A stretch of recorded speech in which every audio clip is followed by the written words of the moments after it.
সহ আমরা সবাই সুষ্ঠু ও সুন্দরভাবে আলোচনা করতে পারি আমরা।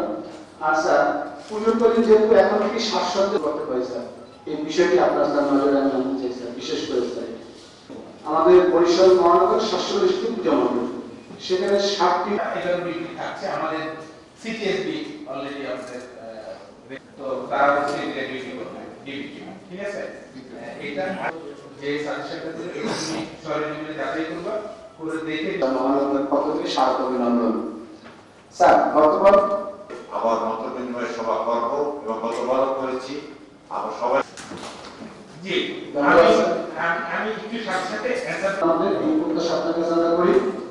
এই একটা বিষয় আজকে থেকে আমাদের উৎসব শুরু, তাই উপস্থিত এখানে আরো সুন্দর এবং সুষ্ঠু হয় সর্বোপরি 4 স্তরের নিরাপত্তা ব্যবস্থা থাকবে এবং এই 4 স্তরের বাইরে আর নিরাপত্তার প্রয়োজন আছে বলে আমি মনে করি না।